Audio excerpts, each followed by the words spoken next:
तो आज की क्लास में हम लोग देखेंगे अकबर के बारे में पढ़ेंगे। अकबर के शासनकाल आप लोग जानते हैं, 1556 से लेके 1605 तक शासक रहे थे ये। ठीक है, 49 वर्षों तक इनका प्रशासन था। ठीक है, कितने वर्षों तक? 49 वर्षों तक ये शासक रहे थे। ध्यान रखना, 14 वर्ष की आयु में ये शासक बन गए थे। ठीक है, अप्रॉक्स 14 साल इनकी उम्र थी। जन्म की बात करेंगे तो 1442 में इनका जन्म हुआ था। ठीक है, सॉरी 1542 में, नॉट 1442। ठीक है, 1542 में इनका क्या हुआ था? जन्म हुआ था। ठीक है, अब चलते हैं इनके बारे में थोड़ी जानकारी जो है उनके बारे में लोग लेते हैं। तो बैरम खां अकबर का शिक्षक एवं उसका सबसे विश्वसनीय सहयोगी था। बैरम खान की बात करेंगे तो अकबर का विश्वसनीय विश्वसनीय सहयोगी नहीं था, हुमायूं का भी था। ठीक है, और अकबर का वह शिक्षक भी था। उसने 1556 से लेकर 60 तक वजीर के रूप में कार्य किया। ठीक है, रीजेंट के रूप में। तब 1556 से लेकर 1560 तक अकबर के संरक्षक के तौर पे बैरम खान ने काम किया था, क्योंकि अकबर की आयु डेट टाइम की बात करेंगे तो बहुत ही ज्यादा कम थी। पानीपत का दूसरा युद्ध होता है, ध्यान रखें, 1556 में होता है। इस युद्ध में हेमू और अफगान सेना अकबर के नेतृत्व वाली मुगल सेना से पराजित हो गई। ठीक है, हेमू की बात करेंगे तो दिल्ली सल्तनत का अंतिम, ठीक है, दिल्ली पे शासक करने वाला अंतिम हिंदू शासक भी माना जाता है। ठीक है, तो 1556 में क्या होता है? पानीपत की दूसरा युद्ध होता है। इस युद्ध में हेमू क्या होता है? पराजित होते हैं। साथ में अफगान सेना भी अकबर के नेतृत्व वाली मुगल सेना से पराजित होते हैं।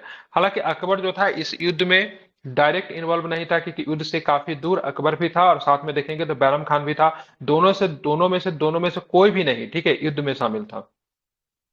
1573 में युद्ध में अकबर ने मुजफ्फर शाह को हराया एवं गुजरात पर अधिकार कर लिया। गुजरात दक्कन पे कब्जा करने के लिए लॉन्चिंग पैड के रूप में कार्य किया। ठीक है, तो 1573 में युद्ध में अकबर ने मुजफ्फर शाह को हराया और क्या किया? गुजरात पर अधिकार कर लिया। ये गुजरात विजय काफी अधिक इंपॉर्टेंट है, इसको भी आप ध्यान में रखेंगे।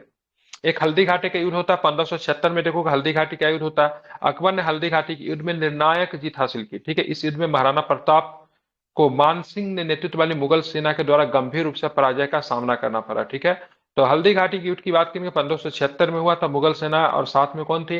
तो महाराणा प्रताप की सेना थी। मुगल सेना के नेतृत्व जो यहाँ पे कर रहा था कौन थे? तो मान सिंह थे। ठीक है, जो कि एक राजपूत सरदार थे, ये भी आपको ध्यान में रखना है।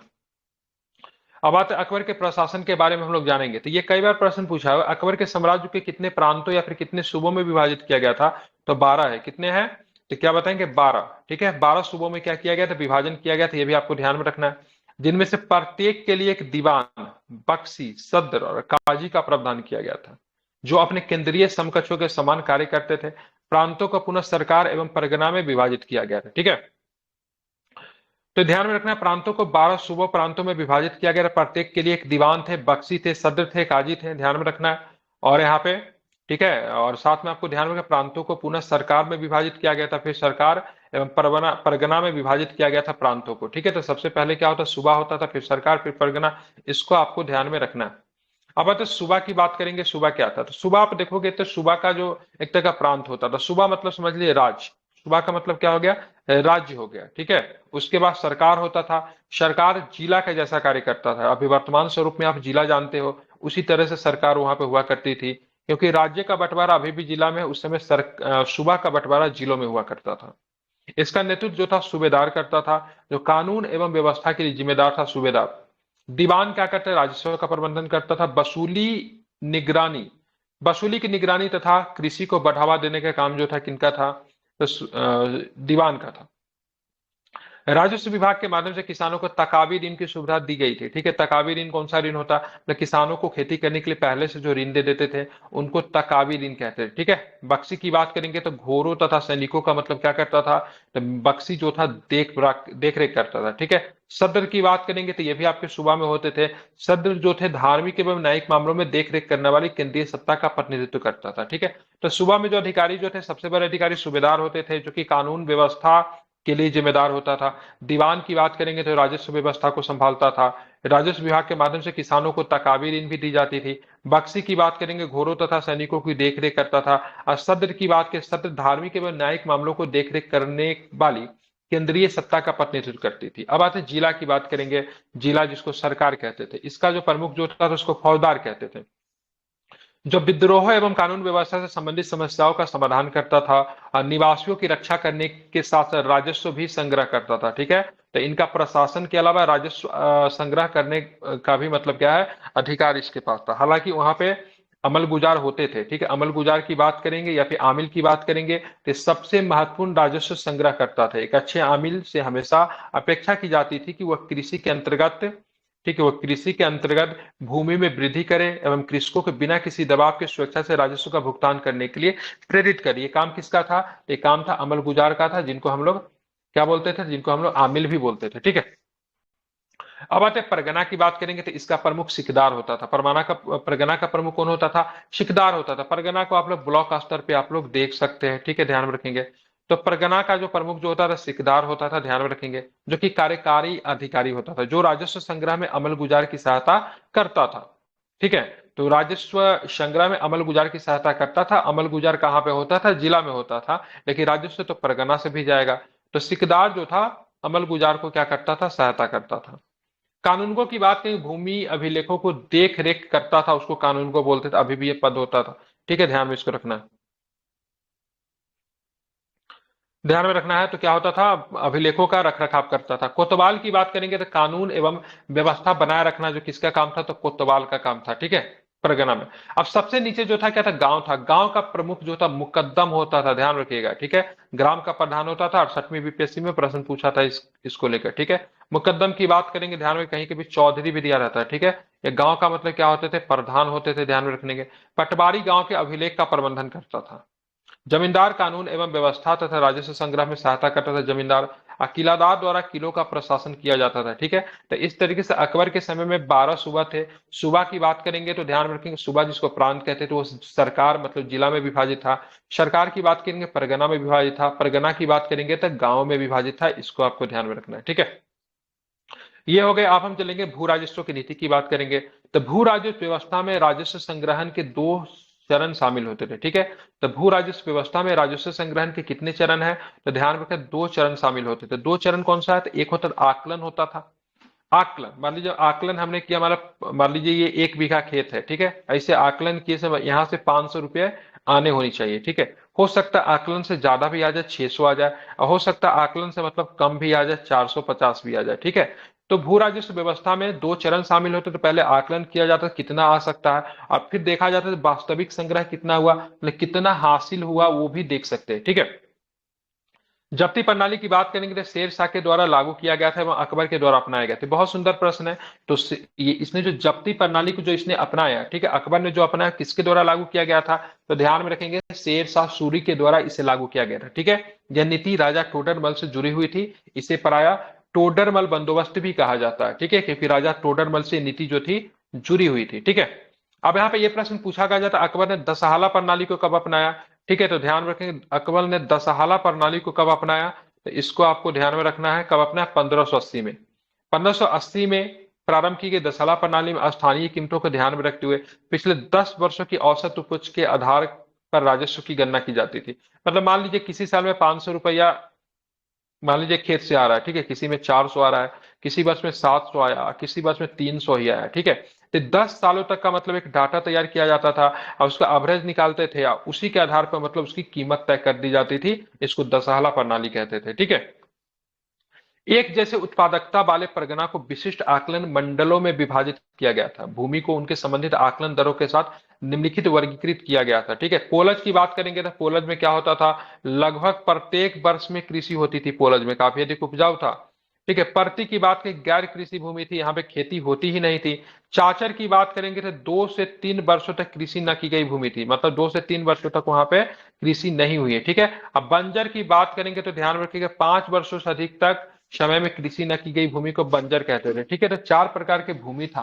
कौन कौन था भूमि? तो ध्यान रखिए, सबसे पहले पोलज क्या था? तब पोलज में बात करेंगे तो प्रत्येक वर्ष कृषि होने वाली भूमि को क्या बोलते थे? पोलज कहते थे। उसका परती भूमि की बात करेंगे तो यहाँ पे खेती नहीं होती थी, गैर कृषि भूमि थी, परती थी। चाचर की बात करें, 2 से 3 वर्षों तक खेती वहां पे नहीं हुई, 2 से 3 वर्षों तक। बंजर की बात करेंगे तो 5 वर्षों से अधिक समय से कृषि न की गई भूमि को क्या बोलते थे? बंजर बोलते थे, ठीक है। करोरियों को राजस्व संग्रहण तथा लेखा परीक्षा के लिए नियुक्त किया गया था। किसको? करोरियों को, ठीक है। आमिलों की बात करेंगे, आमिल कौन थे? राजस्व संग्रह करता थे, ये भी थे। को किसानों की विविध आवश्यकताओं के लिए तकाबी ऋण उपलब्ध कराना तथा प्रबंधीय किस्तों में पुनः भुगतान सुविधा प्रदान करने के लिए इनको प्रोत्साहित किया गया था, ठीक है। ये सारे प्रश्नों का आपको क्या रखना है? ध्यान में रखना है, ठीक है। तो करोड़ियों को राजस्व संग्रह तथा लेखा परीक्षक के लिए नियुक्त किया गया था। आमिलों की बात करेंगे तो ये राजस्व संग्रह करता थे। वो किसानों के विविध आवश्यकताओं के लिए तकावी ऋण भी उपलब्ध कराई जाती थी, मतलब खेती करने से पहले ही क्या किया जाता था, उनको ऋण दे दिया जाता था, ये भी आप ध्यान में रखोगे, ठीक है। अकबर के समय में वास्तुकला का भी विकास होता है, क्योंकि आप देखिए फतेहपुर सीकरी जैसे शहर में बहुत सारे स्मारक वगैरह बनाए जाते हैं वहां पे, ठीक है। तो आर्किटेक्ट का भी विकास अकबर के समय में होता है, ठीक है। तो आगरा का किले का निर्माण लाल बलुआ पत्थर से किया गया था। आगरे के किले के अंदर अकबर ने जहांगीरी महल का निर्माण करवाया, जिसमें मान मंदिर से प्रेरित हिंदू डिजाइन सिद्धांतों को शामिल किया गया है, ठीक है। ध्यान में रखना है। तो अकबर के किले के अंदर आपको जहांगीरी महल है, जो कि हिंदू मंदिर के डिजाइनों से मतलब क्या है, प्रेरित है, ध्यान में रखेंगे। और ये आगरा के किले का निर्माण किसने करवाया था, किसने करवाया था, ठीक है। तो अकबर ने आगरा का किला, और प्रयागराज में इलाहाबाद का किला, उसका भी निर्माण अकबर ने करवाया था, ठीक है। फतेहपुर सीकरी की बात करें तो विजय का शहर है, ठीक है, यूनेस्को का विश्व धरोहर स्थल भी है, ठीक है। तो फतेहपुर सीकरी की बात, फतेहपुर, फतेहपुर का मतलब क्या होता है, फतेह का मतलब जीत लेना, ठीक है। तो ये विजय का शहर माना जाता है, ठीक है। जब अकबर ने 1572-73 में जो गुजरात विजय की, तो उसके बाद यहाँ पे निर्मित करवाया गया बुलंद दरवाजा, ठीक है। तो 1572 में गुजरात पर विजय के बाद इसको निर्मित करवाया गया बुलंद दरवाजा को। जमा मस्जिद भी आपको मिलेगा फतेहपुर सीकरी में। जोधाबाई का महल भी आपको देखने को मिलेगा। बौद्ध विहार की ये प्रश्न कई बार पूछा जाता है, फतेहपुर सीकरी का कौन सा महल है जिसका ध्यान में रखेंगे, जिसकी आकृति की बात करेंगे या फिर डिजाइन की बात करेंगे, तो बौद्ध विहार की तरह शैली वाला है, ठीक है। तो बौद्ध विहार की शैली से प्रेरित बात करेंगे तो पंचमहल है, ठीक है। आपको साथ में क्या मिलेगा, दीवाने खास मिलेगा, दीवाने आम मिलेगा, ठीक है। शेख सलीम चिश्ती का मकबरा भी आपको फतेहपुर सीकरी में ही आपको देखने को मिलता है। शेख सलीम चिश्ती की बात करें, अकबर काफी उनका सम्मान करते थे। शेख सलीम चिश्ती के वही वजह से जहांगीर का जन्म हुआ था, इसलिए जहांगीर का नाम सलीम रखा गया था, ठीक है। तो शेख सलीम चिश्ती का मकबरा को किसने बनाया था, तो अकबर ने बनाया था। लेकिन मकबरे पे संगमरमर वगैरह लगाने का काम किसने किया था, ठीक है, तो जहांगीर ने किया था, ये भी आपको ध्यान में रखना है, ठीक है। अकबर के धर्म के प्रति नीति के बारे में हम लोग देखेंगे तो अकबर ने हरकाबाई, हरकाबाई अजमेर के राजा भारमिल की पुत्री जो थी हरकाबाई, जिनको क्या बोलते जोधाबाई भी कह देते हो आप लोग, ठीक है। हालांकि उसका नाम मरियम क्या नाम था, मरियम करके कुछ नाम उसका इस्लामिक नाम भी रखा गया था। एवं बीकानेर, ठीक है, तथा बीकानेर एवं जैसलमेर की राजकुमारियों से भी विवाह किया था, ठीक है। उसने इबादत खाना की स्थापना की थी, कब की थी, तो 1575 में इबादत खाना की स्थापना की थी, ठीक है। अब 1578 में सभी धर्मों के लिए इबादत खाना को खोल दिया गया था, ठीक है। डिबेट होता था, तर्क होता था विभिन्न धर्मों पे वहां पे। अकबर ने 1582 में दीन इलाही तथा तौहीद इलाही, ईश्वरीय एकेश्वरवाद मतलब एक ईश्वर की भावना में विश्वास रखते थे, नामक एक नया धर्म शुरू किया। इसने एक ईश्वर में विश्वास एवं सुलह एक कुल पे जोर दिया। बदायूं के अनुसार इसमें तर्क संगत आधार पर विभिन्न धर्मों के सकारात्मक पहलुओं को भी शामिल किया गया था, ठीक है। अकबर के प्रयासों के बावजूद दीन इलाही को व्यापक स्वीकृति नहीं मिली एवं उसके निधन के पश्चात धीरे धीरे पूरी तरीके से क्या हो गया, लुप्त हो गया, ठीक है। अब दीन इलाही की बात करेंगे, जो तौहीद इलाही का जो मजहरनामा जो था उसी से आधारित था, उसका प्रारूप किसने तैयार तैयार किया था, तो शेख मुबारक एवं उनके पुत्रों ने मिलकर तैयार किया था, ठीक है। अब आते कला एवं साहित्य की बात करेंगे तो अकबरनामा का संकलन अबुल फजल ने किया था। इसमें अकबर के शासनकाल के इतिहास के 3 खंड है, ठीक है। आईने अकबरी की बात करें काफी अधिक महत्वपूर्ण, इसमें अकबर के प्रशासन, राजस्व तथा उसके साम्राज्य के भूगोल से संबंधित है। मतलब आईने अकबरी किसका हिस्सा है, तो अकबरनामा का हिस्सा, ये भी आपको ध्यान रखना है, ठीक है। महाभारत का फारसी अनुवाद इसके समय में होता है, इसका नाम क्या रखा गया, रजनामा। रजनामा का मतलब क्या था, यूडो की पुस्तक होता है, ठीक है। 1500 ध्यान में रखेंगे, ठीक है। यह 1500 यह ध्यान में रखना है। हाँ, दसवंत की देखरेख में, ठीक है। दशरंत की बात करेंगे। दसवंत क्या थे, एक प्रमुख चित्रकार थे। अकबर के शासनकाल में 2 प्रमुख चित्रकार थे, एक का नाम था दसवंत था और दूसरा का नाम बसावन था। क्या नाम था, नाम काफी महत्वपूर्ण है, याद रखिए, ठीक है। जेपीएससी में भी प्रश्न पूछा था, इनमें से कौन सा चित्रकार अकबर के दरबार में रहता था, या फिर ऐसा पूछ देगा अकबर के दरबार से संबंध नहीं था। तो दसवंत की बात करेंगे, बसावन की बात करेंगे, ठीक है। तो ये कौन थे, अकबर के शासनकाल से संबंधित है। बासावन द्वारा चित्रित मैडोना एंड चाइल्ड 1580 मुगल सम्राट की एक प्रमुख शैली है, ठीक है। तो मैडोना एंड चाइल्ड 1580 की एक चित्रकला है, किसके द्वारा लिखा गया, किसके द्वारा इसको बनाया गया है, तो बसावन के द्वारा, ठीक है। अकबर ने, ठीक है, हमजानामा विशाल चित्रित पांडुलिपि के लिए प्रस्तुत था। तो हमजानामा की बात करेंगे तो बहुत विशाल पांडुलिपि था, उसके लिए भी अकबर जो है जाना जाता है, ये भी आप ध्यान में रख सकते हो, महत्वपूर्ण है, ठीक है। अब यहाँ पे देखेंगे जहांगीर आ गया, ठीक है। तो उससे पहले थोड़ा सा चित्रकला के लिए आप देख लीजिए, दसवंत एवं बसावन अकबर के प्रसिद्ध चित्रकार थे। मैडोना एंड चाइल्ड की जो कृति जो थी चित्रकला की बात की, किसने बनाया था? तो बसावन ने बनाया था, ठीक है। हमजानामा एक विशाल चित्रित पांडुलिपि था, इसका संबंध किससे था? तो अकबर के शासनकाल से इसका स्वीकृति था, इसको भी आपको ध्यान में रखना है, ठीक है। अब हम देखेंगे जहांगीर। जहांगीर का शासनकाल की देखेंगे 1605 से लेके, ठीक है, 1627 तक रहा। लेकिन इनके प्रशासन में आप देखोगे तो इनके प्रशासन में क्या था, तो आप मुख्य रूप से आप देखोगे तो जोधा, क्या नाम है उसका, नूरजहां, नूरजहां का भी बहुत अधिक हस्तक्षेप होगा, ठीक है। नाम क्या था? नूरुद्दीन जहांगीर को सलीम के नाम से भी जाना जाता था, सूफी संत, ठीक है, शेख सलीम चिश्ती के नाम से प्रेरित था। इसका जन्म राजपूत राजकुमारी, ठीक है, मरियम उज जमानी, ठीक है, मरियम उज जमानी, जिसको जोधाबाई के नाम से भी जानते हैं, ठीक है, हरकाबाई भी कहते हैं, उनसे मतलब होता है, मरियम उज जमानी से इनका जन्म होता है, ठीक है। ये राजपूत राजकुमार, ये राजपूत अकबर की जो वाइफ थी, राजपूत राजकुमारी जो थी मरियम उज जमानी, उनके गर्भ से इनका जन्म हुआ, ठीक है। इसकी फारसी पत्नी मेहरुन्निसा, जिसका नाम, ठीक है, नूरे जहां रखा गया, सिंहासन के पीछे वास्तविक शक्ति बन गई थी, इसके नाम से सिक्के जारी किए गए, ठीक है, तथा इन्हें बादशाह बेगम की भी उपाधि दी गई थी, किसको? नूरजहां को, ठीक है। ध्यान रखें, जिसका नाम क्या था? मेहरुन्निसा था, ठीक है, ध्यान में रखना। प्रशासन की बात करेंगे, प्रशासन में इन्होंने दो अस्पा, ठीक है, दो अस्पा और सिंह अस्पा प्रणाली का मतलब क्या क्या शुरुआत किया, जो मनसबदारी प्रणाली का संशोधित रूप था, जिसमें एक मनसबदार अपने जात रैंक को बढ़ाए बिना एक बड़ी घुड़सवार सेना क्या कर सकता था? रख सकता था, ठीक है। दो अस्पा क्या होता था? दो अस्पा का मतलब होता दो घोड़े वाला एक सैनिक होता था, ठीक है, ध्यान रखेंगे। और सिंह अस्पा की बात करेंगे, सिंह अस्पा में क्या होता है? तीन घोड़े वाला एक सैनिक होता था, ठीक है, ध्यान रखेंगे। उसने और क्या किए? तो उसने क्या करवाया? तो उसने मतलब, ठीक है, जंजीर ए अदल, मतलब न्याय की जंजीर भी लगाई, ठीक है। तो ये जहांगीर जो था अपने न्याय के लिए, ठीक है, जाना जाता था, ठीक है। तो उन्होंने क्या लगाया? जंजीर है अदल लगाई, जो कि सोने की जंजीर थी, ठीक है। मतलब कोई भी व्यक्ति कभी भी उसको बजाकर राजा को मतलब जगा सकता था, प्रशासन के मतलब किसी न्याय करने के लिए, ठीक है। तो जंजीर अदल भी लगाई थे। ये जो था आपका इलाहाबाद, सॉरी कहाँ पे था, यमुना नदी से तट से लेके ये आगरा के किला तक, मतलब ये था, ठीक है, ध्यान में रखेंगे।